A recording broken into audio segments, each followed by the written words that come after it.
영국 일간지 인디펜던트의 온라인 화제성 뉴스 사이트인 i100에서요.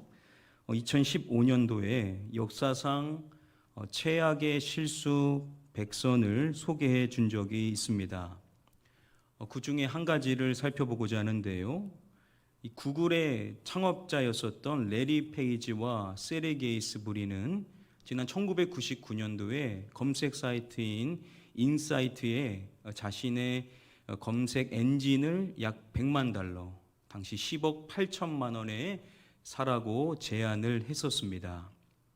자, 그런데 익사이트 측에서 별 관심을 보이지를 않았습니다. 그래서 가격을 낮춰서 75만 달러, 8억 1천만 원까지 낮췄는데도 불구하고 결국 거래가 성사되지를 않게 됩니다. 자, 그렇게 거절당했었던 이 구글, 2015년도 기준에 구글 임원들의 평균 연봉액이 무려 얼마냐면요, 363억 원이었었습니다. 자, 그렇게 약 8억 원의 인수가 거절당했었던 구글은 당시 값어치가 무려 395조 원이 되게 됩니다. 바로 이것이 역사상 최악의 실수 10선에 뽑히게 된 것입니다.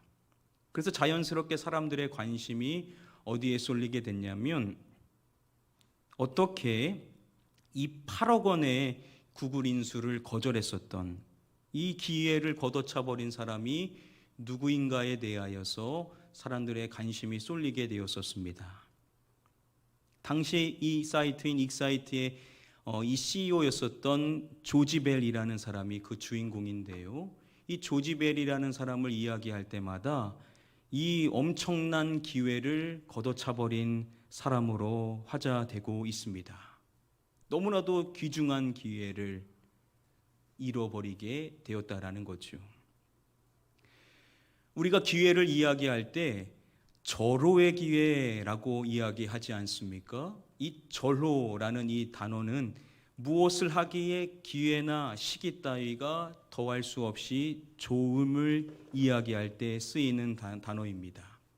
어떠한 기회가 있는데 그 기회가 두 번 다시 없을 만큼 너무나도 좋은 기회를 이렇게 칭하는 겁니다. 세상 사람들은요, 이러한 기회를 또 뭐라고도 말하냐면 하늘이 준 기회다라고도 이야기를 합니다. 그러니까 이러한 기회는 두 번 다시 없을 만한 것이라는 거죠. 그래서 하늘이 준 기회를 반드시 붙잡아야 된다. 이 기회를 놓쳐서는 안 된다라고 사람들은 이야기하곤 합니다. 저와 여러분들은 이 수요예배를 통해서 사무엘상의 말씀 함께 이어서 살펴보고 있는데요. 오늘 처음으로 이제 24장의 말씀 1절부터 우리 7절까지의 말씀을 함께 살펴보고자 합니다. 계속해서 이야기는 사울과 다윗과 사울에 얽혀있는 관계에 대하여 이야기하는데요. 오늘 이 말씀에 보면 아주 중요한 사건이 나오게 됩니다. 우리 본문 시작의 말씀 함께 한 목소리로 읽어보도록 하겠습니다. 사울이 블레셋 사람을 쫓다가 돌아오매 어떤 사람이 그에게 말하여 이르되 보소서 다윗이 엔게디 광야에 있더이다 하니. 지난 시간에 살펴본 대로요, 다윗이 사울의 일행을 쫓다가 전령으로부터 블레셋 사람들이 땅을 침노한다라는 소식을 듣게 되죠. 그래서 불가피하게 블레셋 사람들을 공격하러 사울과 그의 병력이 돌아가게 되었었습니다. 그리고 오늘 말씀을 보시면은 사울이 블레셋 사람을 쫓다가 돌아왔다라고 이야기를 함으로써 그 전쟁을 치르고 다시금 돌아오게 되었음을 이야기하는 것입니다. 그리고 말씀을 보시면은 어떤 사람이 그에게 말하여 이르되라고 이야기를 함으로써 그러한 시기에 그가 전쟁을 마치고 돌아왔었을 때 듣게 되었던 소식에 대하여서 밝혀주는 겁니다. 보소서 다윗이 엔게디 광야에 있더이다 라고 말씀을 해줍니다. 그가 전해 들은 소식은 무엇이냐면 다윗이 엔게디 광야에 있다라는 정보를 듣게 되었었던 것입니다. 우리가 지난 시간에 살펴봤었던 23장 마지막 내용이 다윗이 거기서 올라가서 엔게디 요새에 머무니라 라고 말씀하면서 말씀이 맺었었죠. 사울을 피하여서 계속 도망 다녔었던 다윗의 일행이 엔게디라는 지역으로 다시금 이동을 해서 거기 숨어 있었던 것입니다. 그런데 그 사실이 노출되게 된 것이죠.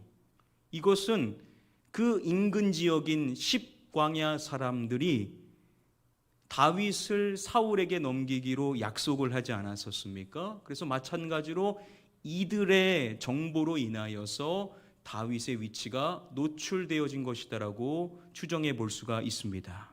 자, 그 소식을 듣게 되었었던 사울은요, 온 이스라엘에서 택한 사람 4,000명을 거느렸음을 이야기합니다. 사울이 이스라엘 가운데, 온 이스라엘 가운데 3,000명의 사람을 고른 것입니다.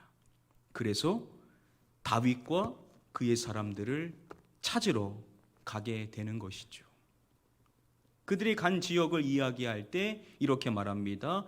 들염소 바위로 갈새라고 말씀해 줍니다. 다윗이 숨어 있었던 곳, 이 엔게디라는 이 지역의 뜻이 무엇이냐면요, 새끼 염소의 우물이라는 뜻입니다. 그래서 이 엔게디라는 지역의 별명이 있는데요, 그것은 유대의 광야 속 오아시스라는 별명을 가지고 있습니다. 자, 오늘날 이스라엘이 엔게디 지역을 소개하는 영상이 이것인데요, 보시면은 동물이 있는 지역으로 여러 동물들을 소개해주고 그곳에 물이 흐르고 있는 영상을 보여주는 것을 볼 수가 있습니다. 그 지역에 이 동물들이 많이 모이게 되는 것인데요, 그 이유는 무엇이냐면 그곳에 물이 있다라는 것입니다. 광야의 오아시스와 같이 그곳에 물이 있었기 때문에 여러 동물들이 응집을 하는 곳이었다라는 겁니다. 특별히 그 지역에는요, 염소하고 그리고 산양이 많이 있었다라고 합니다. 그래서 그곳에 들염소들이 있는 바위가 있었다라는 것이죠. 바로 그 엔게디 지역으로 다윗을 쫓고자 사울이 병력을 데리고 그곳을 갔었던 것입니다. 이어지는 말씀을 보시면은 길가 양의 우리에 이른즉이라고 말함으로써 또한 그곳에 이 양들이 있는 우리에 그들이 도착했음을 이야기해 줍니다. 그리고 이어지는 말씀을 보면 거기에 무엇이 있는지라라고 말씀을 해줍니다. 사울과 그의 병력이 도착한 그곳에 굴이 있었음을 이야기를 해줍니다. 오늘날 엔게디 지역의 그림을 보시면은 이렇게 천연으로 만들어진 굴들이 많이 있는 상태입니다. 그곳에 여러 굴들이 있는데 사울과 그의 병력 3,000명이 왔었던 그 지역에도 굴이 있었다라는 겁니다. 바로 그 굴에 사울이 들어가니라라고 이야기를 함으로써 그 수많은 굴들 가운데 한 굴에 이 사울이 들어갔음에 대하여서 이야기를 해주는 겁니다. 그럼 왜 들어가는 것인가? 말씀은 밝혀주기를 사울이 뒤를 보러 들어가니라 라고 이야기를 해줍니다. 뒤를 보러 들어간다, 무슨 말인지 이해할 수가 없는데요, 다른 번역으로 보시면은 이것을 그냥 용변을 보려고 라고 정확하게 번역을 해주고 있습니다. 사울이 그 굴에 들어갔는데 왜 들어갔냐? 다른 이유가 아니라는 겁니다. 다윗과 그의 일행을 찾기 위하여서 들어간 것이 아니라 사실 사울이 화장실이 급했었던 겁니다.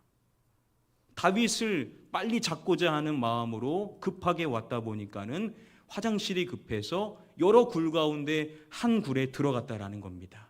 그럼 추정해 보기를 사울이 사람들을 데리고 들어갔을까요? 안 데리고 들어갔을까요? 안 데리고 들어갔을 것이라는 거죠. 왜냐하면 그곳에 누군가 있을 것이라는 전혀 생각을 하지 않고 괜찮을 곳이다라고 생각을 했었던 곳에 사울이 급하게 들어갔고 나머지 병력들은 밖에서 지키고 있었을 것이라는 거죠. 자, 그렇게 사울이 혼자서 급하게 그 굴 안에 들어갔는데, 그런데 그 굴에 누가 있었는가? 다윗과 그의 사람들이 그 굴 깊은 곳에 있더니라고 이야기를 해줍니다. 사울은 아무 생각 없이 아무도 없다라고 급해서 한 굴을 택해서 화장실 삼아 들어갔는데 바로 그 안쪽에 다윗과 그의 사람들이 있었던 것입니다. 이것도 모르고 사울은 혼자서 그 굴에 들어갔었던 것입니다. 이어지는 말씀에 대하여서 이렇게 말하는데요. 함께 우리 다음에 4절의 말씀 읽어보도록 하겠습니다. 다윗의 사람들이 이르되 보소서 여호와께서 당신에게 이르시기를 내가 원수를 내 손에 넘기리니 내 생각에 좋을 대로 그에게 행하라 하시더니 이것이 그날이니이다 하니 다윗이 일어나서 사울의 겉옷자락을 가만히 베니라. 다윗과 함께 있었던 다윗의 사람들이 다윗에게 말하는 겁니다. 이제 굴 안 바깥은 햇빛이 비치니까는 누군지를 분별할 수가 있는 거죠. 그들이 말하는 겁니다. 보소서, 여호와께서 당신에게 이르시기를 내가 원수를 내 손에 넘기리니 내 생각에 좋은 대로 그에게 행하라 하시더니. 그들의 말에 따르면은요, 여호와 하나님께서 다윗에게 이렇게 말했다라는 겁니다. 내가 원수를 내 손에 넘기리니 내 생각에 좋은 대로 그에게 행하라. 자, 그리고 그들이 다윗에게 이어서 이렇게 말하는 겁니다. 이것이 그날이니이다. 여러분, 다시금 그들이 했었던 말을 보시기를 바랍니다. 하나님께서 다윗에게 내가 원수를 네 손에 넘겼으니까 네 생각에 좋은 대로 그에게 행하라 라는 말씀을 해줬다라고 다윗의 사람들이 이야기를 하는 겁니다. 자, 그런데 우리가 지금까지 말씀을 다 살펴봤었는데 이러한 말씀이 성경에 나왔는가? 나오지를 않죠. 자, 그리고 성경에서 네 생각에 좋은 대로 해라 라고 말하는 이러한 말씀은 보통 성경에서 부정적인 사건을 이야기할 때, 부정적인 판단을 이야기할 때 이러한 표현이 쓰이는 것을 우리는 주목해야 됩니다. 그래서 대부분의 학자들은요, 여호와께서 다윗에게 그렇게 말씀하신 적이 없다. 아마도 그들은 사울이 다윗을 핍박하는 상황과 다윗이 기름 부음 받은 사실에서 자기들이 원하는 하나님의 말씀을 추론해 내었을 것이다 라고 설명을 해줍니다. 그러니까 지금 이들이 이야기하고 있는 이 말은, 하나님이 하셨다라고 하는 이 말은 자신들이 원하는 방향대로 생각해서 하나님의 말씀이다라고 다윗에게 이야기를 한다라는 거죠. 그러니까 정황상 봤을 때 이렇게는 말할 수 있을 것이다 라는 그러한 추론에 의하여서 하나님의 말씀인 것처럼 이야기를 했었다라는 겁니다. 결국 그들이 하고 싶은 말은 무엇이냐? 이것인 것입니다. 가서 블레셋 사람들을 치고 그 일날을 구원하라 라고 말씀하셨었던 하나님의 말씀을 우리는 기억해야 됩니다. 자, 하나님께서 분명히 다윗에게 하나님 어떻게 해야 됩니까? 라고 물었었을 때 가라 라고 말씀을 해주셨었죠. 그러니까 분명한 응답을 받고 다윗이 자신의 사람들에게 이야기를 했었을 때 그들이 어떻게 하냐면 그들이 반대를 하죠. 하나님의 분명한 말씀이고 응답을 받아서 하나님의 말씀이라고 이야기했지만 이 사람들은 자신의 생각대로 그것을 반대하더라는 겁니다. 그러니까 이들이요, 신앙이 아예 없다라고 말할 수는 없지만 이들의 신앙의 특징은 무엇이냐면 자기들이 원하는 대로 하나님의 말씀을 합리화시켜서 생각하는 사람들이었다라는 겁니다. 그러니까 이번에도 그랬던 모습을 보였다라는 것이죠. 자, 어찌 됐든 자신의 사람들이 이렇게 이야기를 하는 겁니다. 한 목소리로 이렇게 말하는 것입니다. 이것이 그날이니다. 쉬운말 성경은 이렇게 의역합니다. 절호의 기회가 왔습니다. 그러니까 세상 사람들이 하는 말처럼 그들의 말을 바꾼다라고 한다면 하늘이 준 기회라는 겁니다. 이곳은 하늘이 준 기회, 절대 놓쳐서는 안 되는, 두 번 다시 없을 기회라는 겁니다. 생각해 보면 그렇죠? 아무도 없고 그 혼자 무방비 상태로 급한 용무를 보고 있어서 정신이 없는 상태이니까 이번만큼 좋은 기회는 없다라는 겁니다. 하늘이 준 기회 반드시 붙잡으십시오라고 다윗에게 한 목소리를 내는 겁니다. 자, 그럴 때 다윗은 어떠한 선택을 하는가? 다윗이 이렇게 했다라고 말씀은 밝혀주는 겁니다. 다윗이 일어나서 사울의 겉옷자락을 가만히 베니라.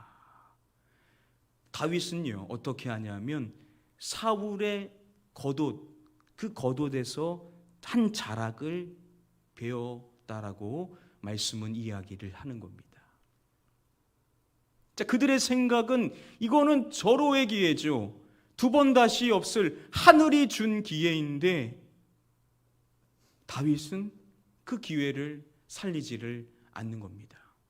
그리고 단지 겉옷자락을 베서 왔었을 뿐이었다라는 겁니다. 여러분, 다윗의 사람들의 생각에는요 이게 이해가 됐을 것인가? 전혀 이해가 되지를 않는 겁니다. 아니, 어떻게 이렇게 좋은 기회를 살리지를 않는가? 두 번 다시 없을 하늘이 준 기회인데, 그들의 말로 따르면 하나님이 주신 기회인데 왜 이 기회를 살리지를 않는가? 다윗의 사람들은 전혀 이해가 되지를 않는 겁니다. 그러한 그들에게 다윗이 이야기를 꺼내는 것입니다. 내가 손을 들어 내 주를 치는 것은 여호와께서 금하시는 것이니. 자, 먼저 주목해 볼 사항은 다윗은 사울을 칭할 때 자신의 주다라고 칭하고 있습니다. 자신의 주인 사울을 치는 것은, 그들의 생각처럼 그를 공격하는 것은 여호와께서 금하신다라는 겁니다. 자, 그러면 명확한 거죠? 앞서서 그들이 하나님께서 그에게 해주셨다는 말씀은 말도 안 되는 자기식대로 해석한 이야기에 불과하다는 것을 분명히 확인해 볼 수가 있는 겁니다. 그러면 왜 금하시는 것인가? 무슨 근거로 그가 이야기하는 것인가? 그가 말하기를 이렇게 밝히는 것입니다. 그는, 자신의 주인 사울은 여호와의 무엇을 받은 자가 됨이니라 라고 이야기를 하고 있습니다. 그는 여호와의 기름 부음을 받은 자라는 것입니다. 사울은 하나님의 기름 부음을 받은 자이라는 것이죠. 앞서서도 자신의 주를 말할 때, 사울을 말할 때 동일하게 이렇게 말했습니다. 여호와의 기름 부음을 받은 내 주라고 이야기함으로써 강조하는 것이죠. 사울은 누구냐? 여호와의 기름 부음을 받은 사람이라는 겁니다. 여러분, 사울을 왕으로 택하신 분이 누구셨습니까?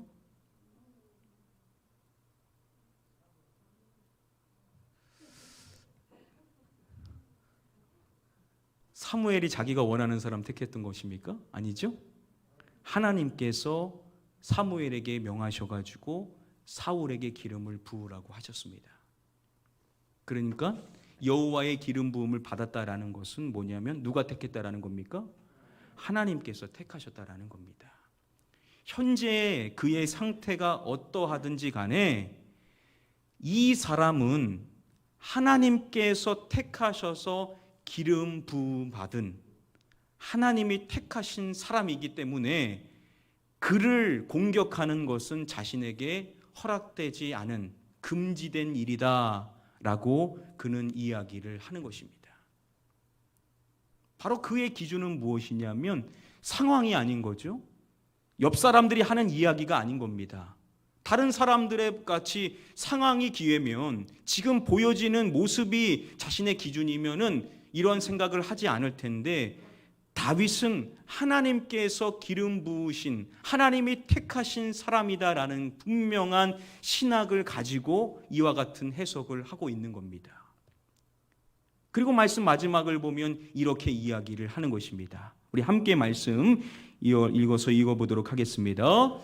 다윗이 이 말로 자기 사람들을 금하여 사울을 해하지 못하게 하니라. 사울이 일어나 굴에서 나가 자기 길을 가니라. 다윗이 이 말로 자기 사람들을 금하여 사울을 해하지 못하게 하니라 라고 이야기를 합니다. 자, 자신의 의견을 이야기하는 것으로서 내가 못 죽인다라고 말하는 것으로 끝나는 것이 아니라 자신의 사람들 모두에게 사울을 행하는 것을 금지시키는 겁니다. 왜냐? 그가 현재 보이는 모습이 어떠하든지 간에 그 사람은 하나님이 기름 부으셔서 택하신 사람이기 때문이라는 거죠. 그래서 그들 모두가 사울을 해하지 못하도록 그들을 제지시키는 겁니다. 그래서 결론이 무엇이냐? 사울이 일어나 굴에서 나가 자기 길을 가니라. 이 절호의 기회를 살리지 않고 사울이 그냥 안전하게 나가도록 다윗이 허락했음에 대하여서 말씀은 이야기를 하는 것입니다. 자, 이 말씀을 통하여서 우리는 분명한 말씀의 교훈을 받을 수가 있는 겁니다. 우리가 신앙생활을 할 때 신앙생활을 하는 사람들은 두 종류로 분리해 볼 수가 있다라는 것입니다. 한 종류의 사람은 다윗을 따랐었던 다윗의 사람들, 그들에게 신앙이 전혀 없는 것이 아니죠. 하나님을 이야기하는 것입니다. 이러한 종류의 사람이 있고, 한 종류의 사람은 바로 다윗과 같이 신앙생활을 하는 사람이 있다라는 겁니다. 먼저 첫 번째 부류의 사람인 다윗의 사람들의 신앙생활은 어떠한 사람들이냐? 이들은요, 믿는다 하지만 세상 사람들과 같이 기회에 따라 신앙을 타협하는 사람들입니다. 하나님의 말씀이라는 것은요, 그냥 상황에 따라 언제든지 바꿀 수가 있는 겁니다. 하나님이 이렇게 말씀하셨습니다 라고 아무렇지 않게 상황과 그 현실에 맞게 이롭게 자신들이 원하는 방향대로 하나님의 말씀을 바꿔서 이야기하는 사람들이라는 거죠. 그러니까 세상 사람들하고 똑같이 생각을 하는 겁니다. 당장 기회가 오면, 지금 눈앞에 이 기회를 놓쳐서 안 되면 이것이 하나님의 뜻이다, 하나님의 말씀이다 라고 이야기함으로써 신앙을 타협하는 부류의 사람입니다. 이러한 부류의 사람이 교회 안에 있는 거죠. 그리고 두 번째, 다윗과 같이 신앙생활을 하는 사람은 어떠한 사람이냐?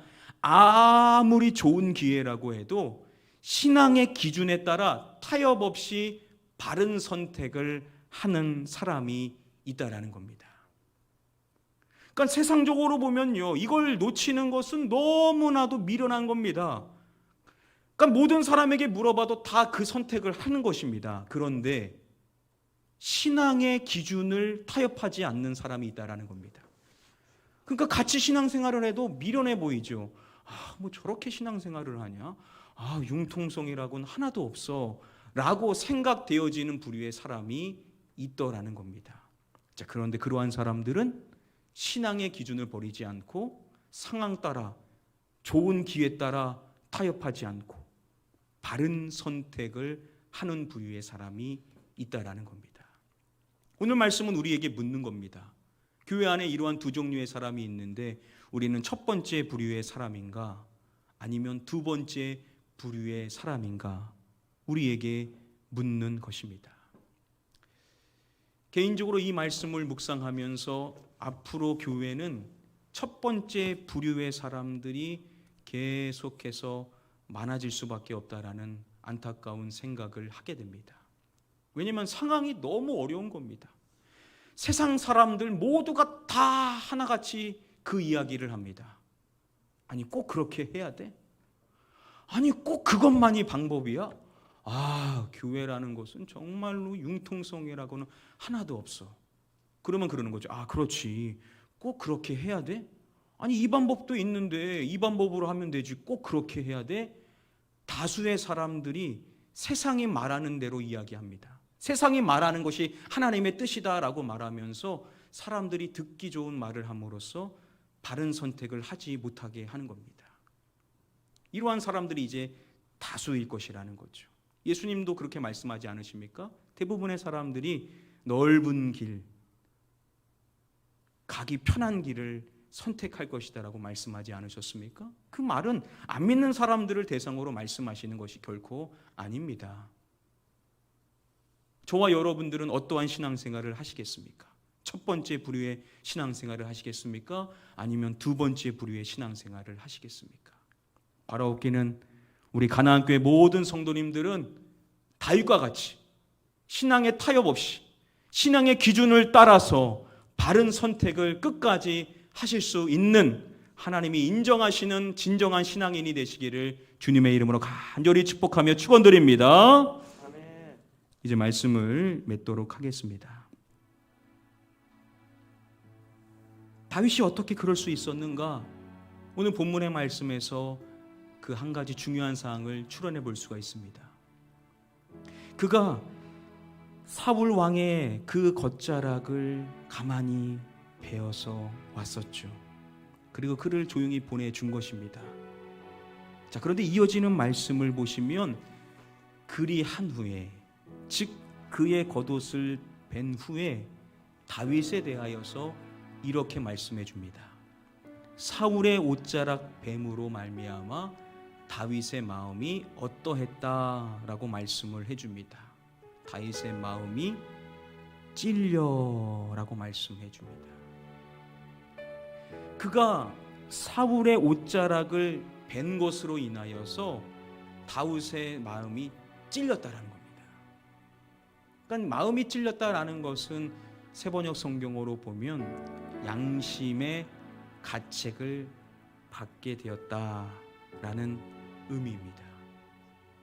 그는요, 하나님의 기름 부음 받은 사람의 그 겉옷자락을 벤 것으로 인하여서 양심의 가책을 받은 사람이었다는 겁니다. 그러니까 다윗이라는 사람이 어떻게 신앙의 기준을 바로 갖고 타협 없이 다 아니라고 해도 자신의 그 신앙의 바른 선택을 할 수 있었던 이유가 뭐냐? 바로 그의 양심에 있었다라는 것을 우리는 말씀을 통해서 찾아볼 수가 있는 겁니다.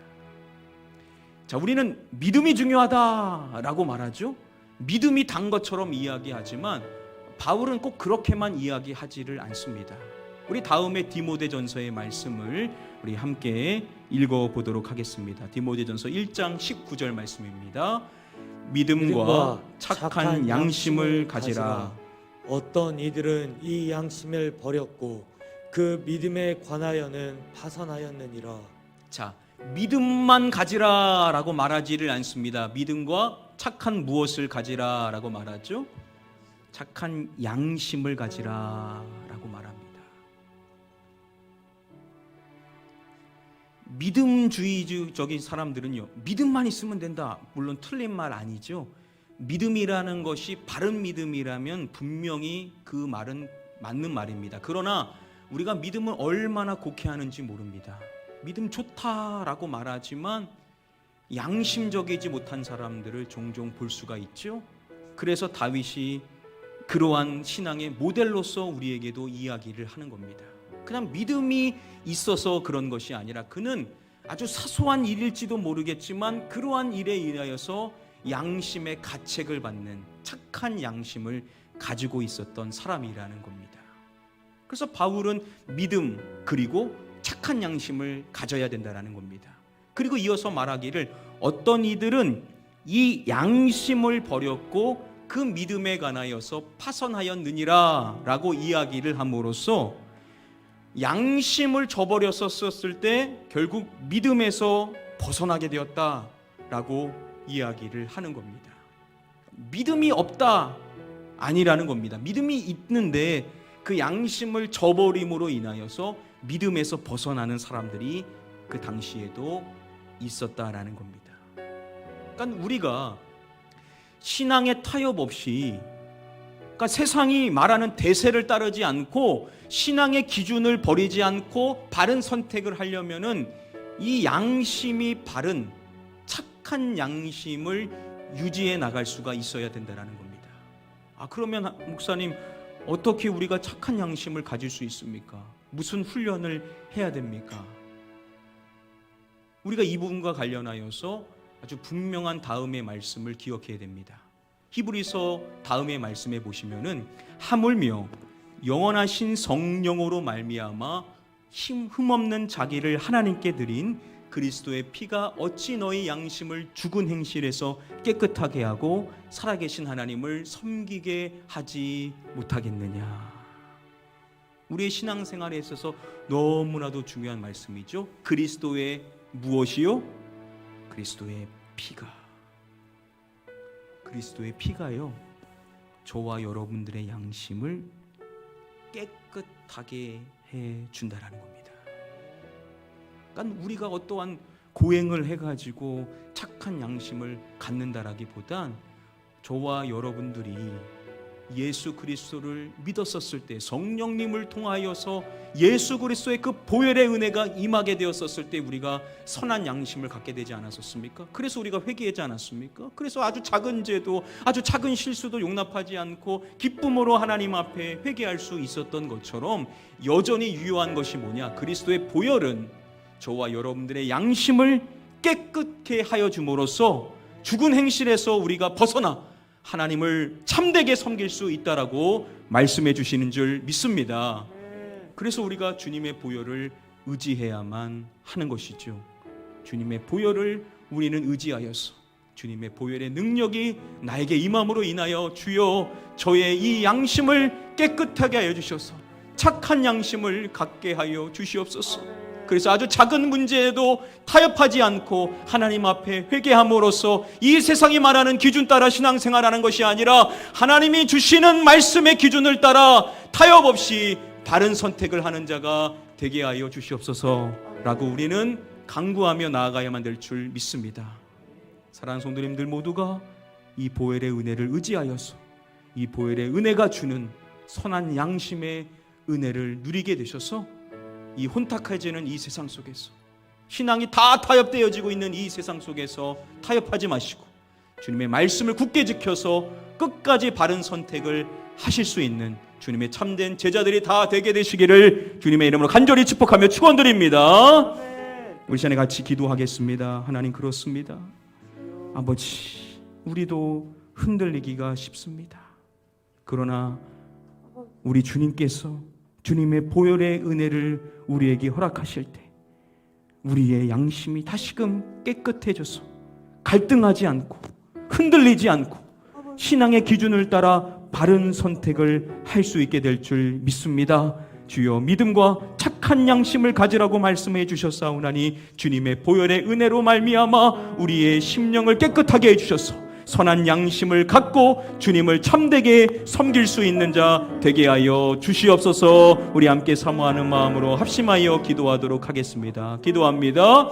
아버지 하나님, 흔들리기 힘치운 너무나도 어려운 혼택한 시대 속에서 신앙생활을 하고 있습니다. 많은 사람들이 이것이냐 저것이냐 말할 때 양심에 따라 말하기보다는 자신의 생각 따라, 대세에 따라, 세상이 말하는 기준에 따라 평가하며 많은 사람들의 신앙을 혼탁하게 하고 있는 이 시대 속에 서 있습니다. 하나님, 우리는 어떠한 신앙생활을 해야 되겠습니까?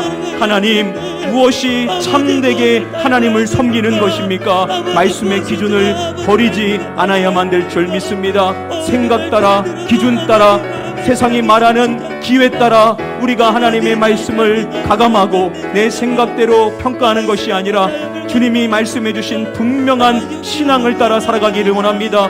왜 우리에게 성경이 있습니까? 왜 신앙의 기준이 있습니까? 왜 믿음의 선조들이 지켰었던 신앙의 정통이 있습니까? 주여, 우리가 이것을 타협하지 않고 하나님이 원하시는 믿음의 길을 굳게 걸어갈 수 있기를 원합니다. 이를 위하여 주여, 흔들리기 쉬운 우리의 양심을 붙잡아 주십시오. 주여, 선한 양심을 가질 수 있기를 원합니다.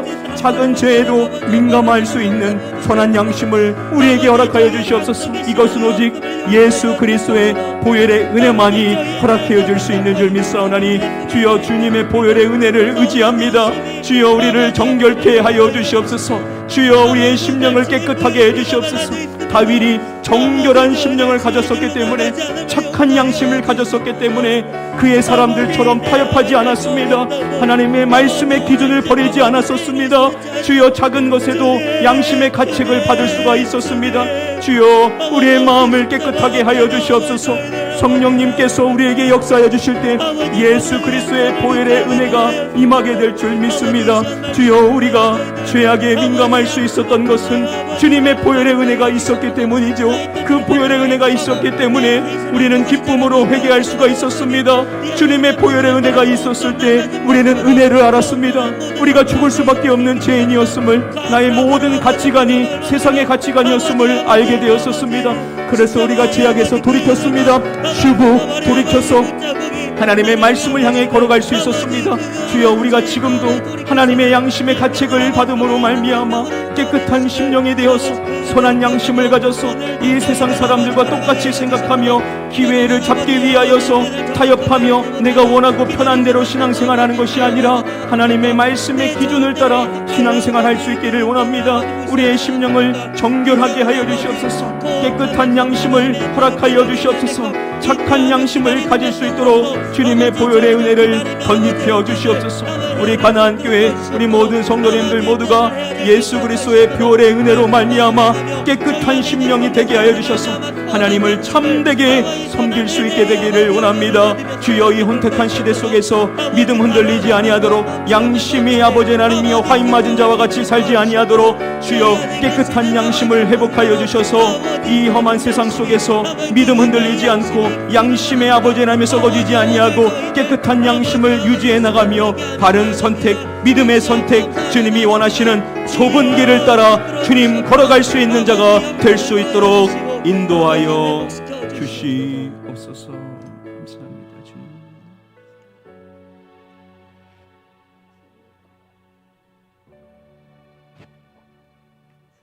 아버지 하나님, 많은 사람들이 대세를 따라서, 주어진 상황에 따라서, 기회에 따라서 신앙을 타협하고 하나님의 말씀을 곡해하여서 자신이 맞다라고 생각하는 것을 주장하며 그 길로 걸어오게 사람들을 유혹하고 있는 이 어려운 현실 속에서 우리는 어떠한 선택을 해야 되는지 오늘 말씀을 통해서 배울 수 있도록 인도하여 주시는 은혜를 감사드립니다.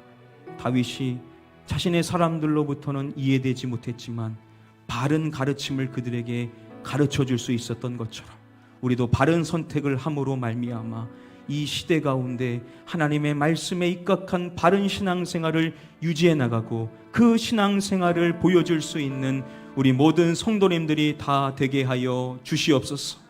이 일을 위하여 다윗이 깨끗한 양심을 가질 수 있었던 그 근거로 인하여 그가 바른 선택, 타협하지 않는 신앙생활을 할 수 있었던 것을 보게 됩니다. 우리 성도님들 모두도 착한 양심을 가질 수 있도록 주님의 보혈의 은혜로 우리 모든 성도님들의 심령을 깨끗게 하여 주시옵소서. 그래서 착한 양심을 가자 우리의 마음에 흔들림 없이 바른 선택, 바른 신앙의 기준을 가지고 곧게 그 길을 걸어나갈 수 있는, 주님이 걸어가신 그 좁은 길을 당당히 걸어나갈 수 있는 우리 모든 성도님들이 다 되게 하여 주시옵소서. 가나안 교회는 주님의 보혈의 은혜가 충만하여서 모든 성도님들 모두가 믿음과 착한 양심을 가짐으로써 우리가 걸어가야 될 그 걸음의 길이 무엇인지를 바르게 선택함으로 이 혼택한 시대 속에서 우리 가나안 교회는 주님께로부터 인정받는, 참되게 하나님을 섬기는 교회로 인정받는 교회가 되게 하여 주시옵소서. 이제는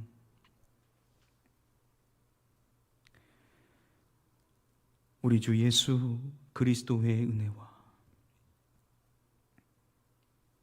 아버지 하나님의 무한하신 사랑과 성령님의 감화감동, 위로교통, 축복, 충만하신 은혜가 착한 양심을 가져 신앙의 타협 없이 곧게 신앙의 길을 온전히 걸어나갈 수 있는 자가 되기를 소원하며 머리 숙인 우리 모든 성도님들 머리 위에와 그 가정과 그 일터 위에와 우리 가나안교회 위에 영원토록 함께 계시옵기를 간절히 축원하옵나이다. 아멘.